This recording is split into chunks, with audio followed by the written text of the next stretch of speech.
I need to hit 100 platinums by the end of the year, and if I fail, we'll have to delete my PlayStation account forever, losing all my saves, memories, and of course the 71 platinum trophies I already own. And the next game up is Ghost of Tsushima. Originally released back in 2020 and considered by many to be the Assassin's Creed game we've always wanted, I was super excited to platinum this one, as both a fan of the AC franchise and of course samurais. The base game has 52 trophies which can be easily obtained through 100%ing the game by completing the story, finding a ton of collectibles, and doing every side activity on the map. But of course, if you know me and have been watching this channel for a while, I already know we're gonna make this run as hard as possible for absolutely no reason, by playing the game on the hardest difficulty, lethal. The story here kicks off with a bang as we're thrown right into the middle of the Mongols' invasion of Tsushima. We later awaken as Jin, who was somehow rescued and have to sneak through the enemy's territory, finding our armor along the way before running into Yuna, who we discover was the one that pulled Jin out of the beach and healed them back up to full strength before the Mongols invaded this village. Afterwards, we followed Yuna until finding Jin's sword and are treated to a flashback scene between him and his uncle, followed by this incredibly epic shot.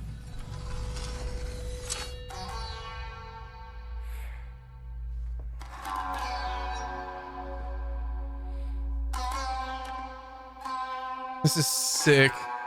We then cleared out the village and unlocked our first trophy of the game for finishing that chapter. Gathering Storm, let's go baby, first trophy. Before making our way to Castle Canada, where Jin foolishly challenges the Khan, resulting in him getting completely destroyed and thrown off the bridge to the ocean water below. But don't worry, thanks to some serious plot armor, Jin survived yet again, and we learned through a flashback that this wasn't the first time he let his family down, as he watched his own father die right in front of him and did nothing to help as he cowered away in fear. Back in the present day, we see Jin is completely defeated at this point and reunite with Yuna soon after, where we devise a plan to get back at the Khan and save Jin's uncle before riding off and getting absolute chills with this incredible moment.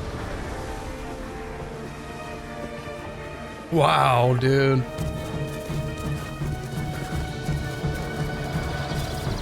I'm just floored right now. Dude, literal goosebumps, bro. Oh my god. Later, we meet back up with Yuna and headed out to scout a nearby prison camp in hopes of finding her brother who was captured by the Mongols. And it's here Jin breaks his samurai code for the first time by acting dishonorably as he sneaks up on a guard, killing him from behind. After this, we sneak through the camp, assassinating every Mongol along the way, eventually escaping with Yuna soon after and witnessing a scene where the Khan is trying to convince Lord Shimura to join him. Lord Sakai will fight until his last breath. As will I. I want to make them your slaves. Followed quickly by our next story trophy. Yo, point of no return. Break your code to help a new friend. With that done, I started working on a couple of notable side missions where we're introduced to Sensei Ishikawa, who we have to help by finding his rogue apprentice that betrayed him by joining the Mongols, and Lady Masako, whose entire family was murdered and she needed our help finding and killing those responsible. Both of these quests would continue throughout the course of the entire playthrough and will unlock trophies for us later in the video. So with those introductory missions out of the way, I decided to explore the open world a bit and start knocking out a ton of the side activities here, which were all required for platinum, but even more importantly would help me get stronger in various ways to be able to handle this lethal difficulty just a little bit better. These side activities included fox dens, shrines, bamboo cuts, haikus, hot springs, lighthouses, camps, and finally pillars of honor, which after finding the first one unlocked the trophy Lost and Found. Lost and Found, let's go! Later, I ran into the first of many mythic tales, which were all based around samurai myths and legends, usually ending in a tough boss fight, which were honestly the hardest part of this entire game. And it's here I encountered my first duel. Oh my god! He's fast.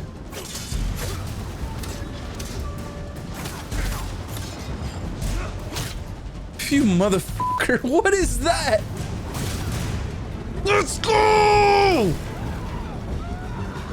With all that done, we picked up the story once again, where we meet Jin's childhood friend, Ryuzo. Ryuzo, who is now the leader of a group of mercenaries known as the Straw Hat Ronin, desperately needs Jin's help finding food by stealing it from the Mongols nearby. So we do just that, unlocking 2 trophies along the way, one for staggering 50 enemies, open for business, and another for recruiting the Ronin for our attack on Castle Canada coming up. I then went to take on another mythic quest where I unlocked the next trophy, Flash of Steel, for defeating 20 enemies with a counter attack after parrying, and witness protection for firing an arrow at a fleeing enemy's back, before taking on the next boss in another epic duel. All All right, this is a little tough, but nothing I can't handle. Now, the duels will continue later in the video, so be sure to stick around for that because they do get a lot harder. After wrapping that up, we were back on the main story path again, where we met up with Yuna and her friend Kenji. From here, we sneak onto his sake wagon and slip into the Mongol base, where we're finally able to free Yuna's brother, Taka, unlocking our next story trophy, Stoking the Flame. The next step was to take back control of a nearby forge, so we met up with Yuna to do just that, unlocking our next trophy, Quick Study, in the process, which we got for learning all 4 stances in the game, followed by Hero of the People for liberating 12 occupied areas in this first region. Shortly after, Taka makes us a new grappling hook that will come in extremely handy, and with that, we were now ready to take down the Khan at Castle Canada and rescue our uncle, Lord Shimura. We sneak around using the grappling hook, taking down every enemy in our way until finding Ryuzo. You wouldn't when that are starving, Jin. Help me save my uncle, and he will reward your men. It is your family, Jin. I need to protect mine. Bro.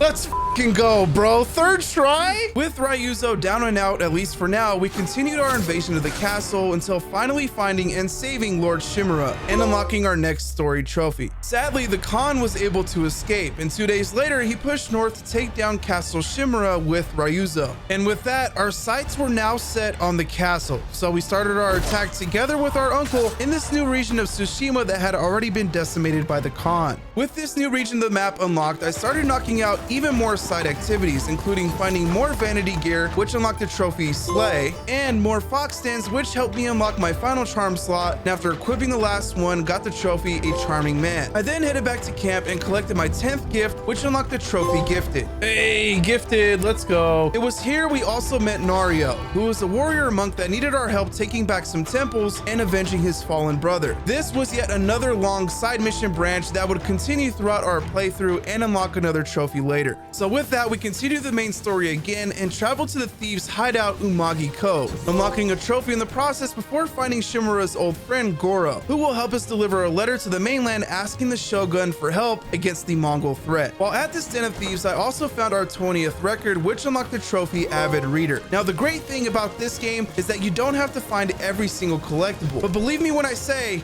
this platinum was still very much a grind. Later, we met up with Lord Shimura and began our attack on the Mongol fleet occupying the ocean waters so Goro could make his escape to the mainland. There was now only a few things left to do before invading Shimura's castle, which included taking down some more Mongol forts, unlocking the trophy Good Riddance, know your enemy for finding 20 Mongol artifacts, and finally some side missions for Yuna that ended in another tough boss fight and unlocked yet another trophy.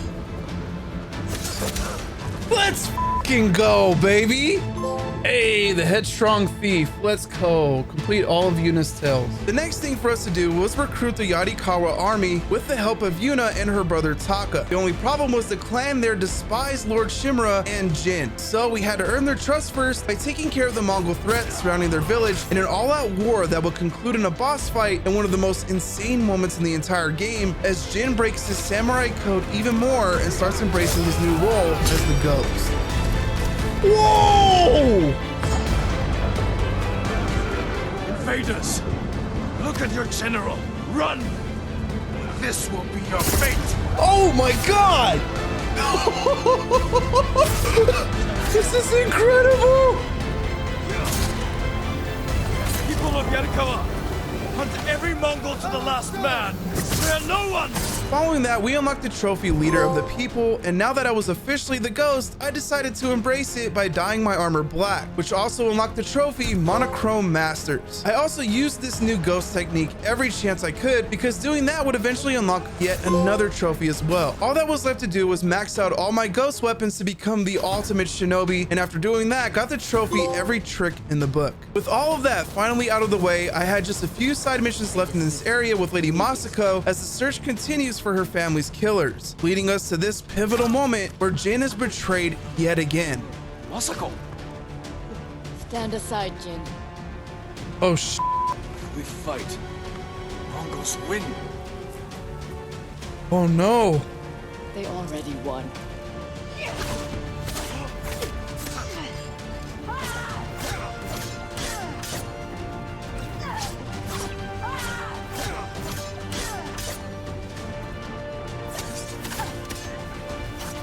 Let's go, baby.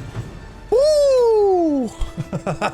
Now back on the main story path again, we had just one thing left to do to prepare for Castle Shimura, and that was to go back to Jin's home to collect his father's old armor. And after doing that, got the trophy Birthright. We also unlocked the blowgun here along with both poison and hallucination darts that would lead Jin on a path that there was no coming back from. Once back at camp, we're informed by Shimura that some of the Mongols led by Ryuzo are preparing to flank us from behind. Jin then asks Yuna and Taka to join him at Fort Koyasan to kill Ryuzo, but while Taka is eager to help, Yuna refuses to let him and wants to leave the island with her brother for good. Jin reluctantly agrees, bidding farewell to the both of them. Unfortunately though, later that night, Taka goes against his sister's wishes and sneaks off to help us anyway. He finds us scouting at the fort atop a nearby cliff and pleads with us to let him help. Jin then allows Taka to act as a distraction to the Mongols, driving some of them away as we head inside the fort, unlocking our next trophy in the process after this standoff.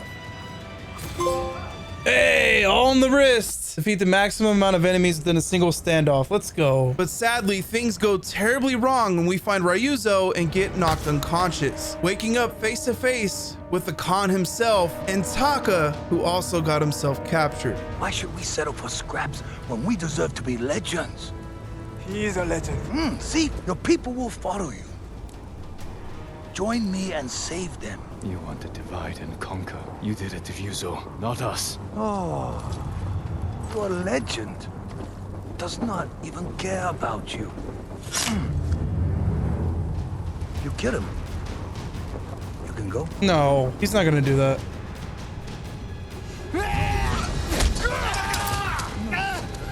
Stop! Till you're not. Holy sh!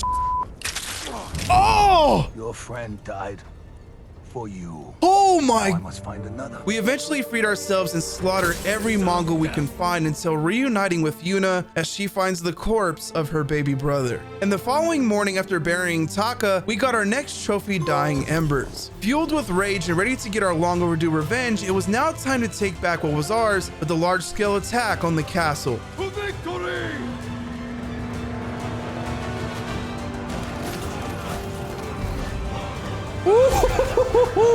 Let's go.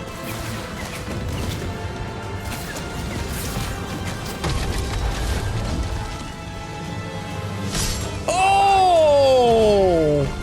Run, cowards! I trained you to fight with honor. Honor died on the beach. The Khan deserves to suffer. You are ruled by your emotion. I sacrificed everything I knew to save our people. I gave them hope. You did nothing. Oh.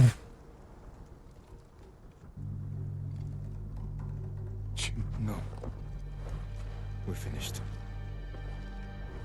With the bridge now destroyed, Jin goes off to spy on the enemy lines and discovers Shimura's army is about to run into a massive trap. Yuna then gives us the ghost armor that was made by Taka before his death as he asks her to find as many plants as she can. We sneak in that night as Jin makes the decision to poison the Mongol drinks, which will go on to change everything. Here we go. Enjoy, boys.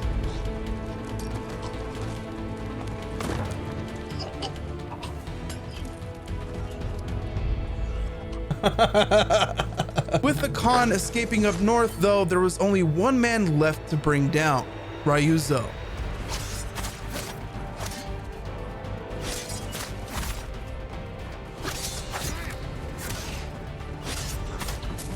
First try, bro. Come on.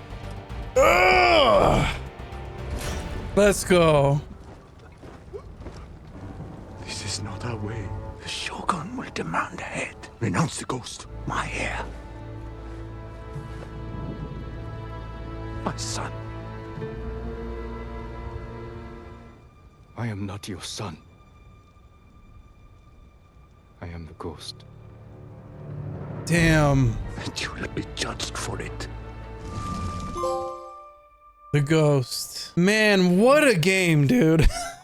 Now a prisoner to his uncle, Jin is ready to be turned into the Shogun, but gets rescued by none other than Kenji, who serves as a distraction while we break out and make our way to find Yuna, losing our horse in the process as the final act to the story begins. As we continued pushing on, Jin is struck by an arrow laced with poison, discovering that the Mongols had reverse engineered what he used at the castle. But lucky for us, Yuna saves the day yet again. We later meet Yuna at the lookout tower and plan our final attack on the Khan before heading out to a temple, killing all the Mongols there and making it our new home base. With that done, I started to wrap up all the loose ends here before going off to take down the Khan. But first, I had to get the last upgrade on my katana, as the enemies up here were no joke and the toughest in the entire game. Doing this unlocked the trophy, the Perfect Storm. Bang! The Perfect Storm. After that, we took down another major fort with all of our allies and unlocked the trophy, the Exiled Alliance. And it was time to return the favor and help them too, beginning with Lady Masako as she got her revenge on her sister for plotting the death of her family, unlocking the trophy, the Vengeful Warrior. Following that, we helped Nario get the Cedar Temple back and avenge his brother, who we found out was actually still alive, unlocking the trophy, the Warrior Monk. And finally, we made amends with Sensei Ishikawa's apprentice and took down the monsters that she created, unlocking 2 trophies back to back. Hey, helping sword hand, let's go. Complete all Tales of Tsushima. And the Unbending Archer. Complete all of Ishikawa's tales. When all that was said and done, I started knocking out more forts, eventually unlocking the trophy securing Sanctuary and Mass Eviction, where in the process I got this funny trophy for Spartan kicking a Mongol off a ledge. Come on, give me that. Have a nice fall, baby, let's go. Back on the story path again, Jin decides to sneak a letter to his uncle in order to get his help for the upcoming assault. Unsure if he's gonna be there, we pushed on anyway without him, and it was now time for the final battle, with the fate of Tsushima hanging in the balance.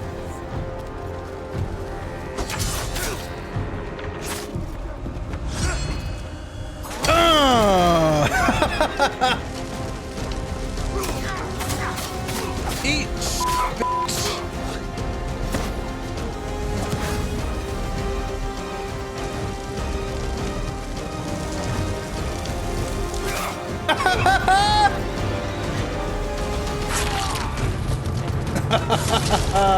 Let's go.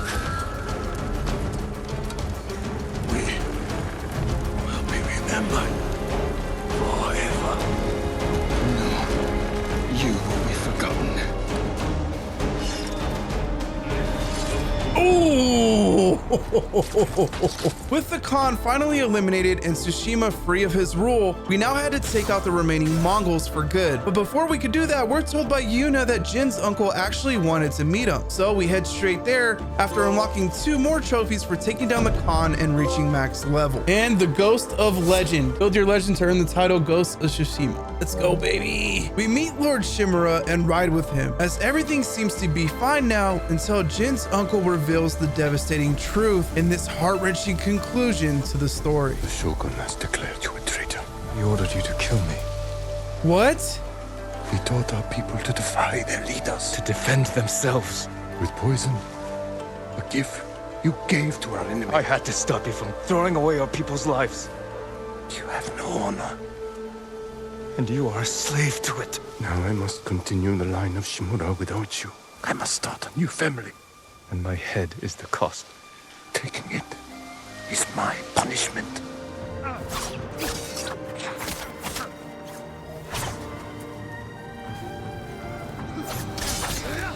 The wounds you dealt to my spirit will never heal. Killing me will only make them worse. Just give up. Oh.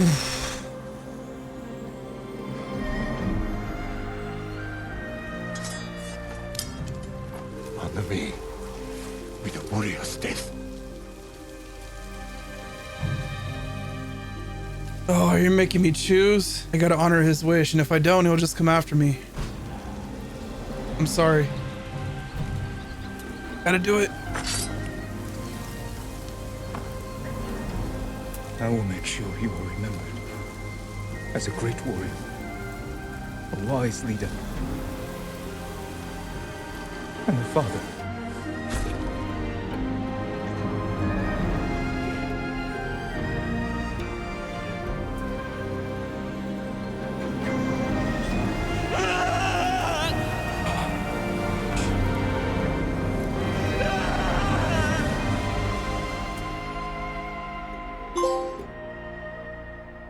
Got a trophy!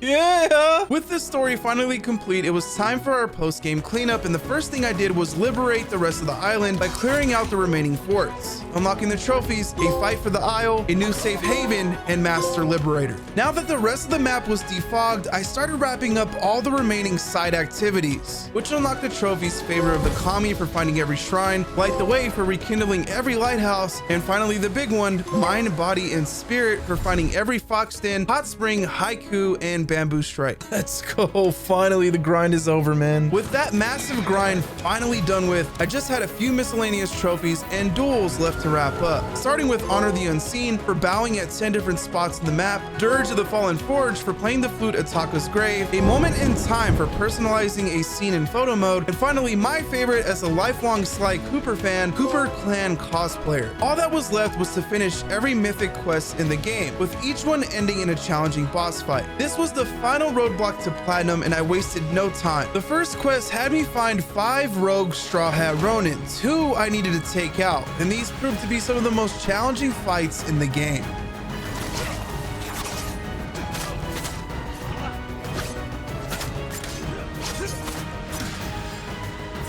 How do I not die there? Oh my god, let's go, bro. After we wrapped up those, I knocked out the remaining quests and duels that followed. Oh! After my daughter decided to scare the living hell out of me. Oh my god. Oh my god, why are you scaring me like that? And finally unlocked the last 3 trophies of the game. 2 and platinum, baby. Let's go. Living Legend. That was a fantastic game and an awesome platinum experience. But to be real, I'd be lying to you guys if I said that that was really hard. It actually wasn't. That was probably the easiest hard mode I've ever played on any video game. So because of that, we're gonna have to up the challenge for the next video, which means the next game we're taking on is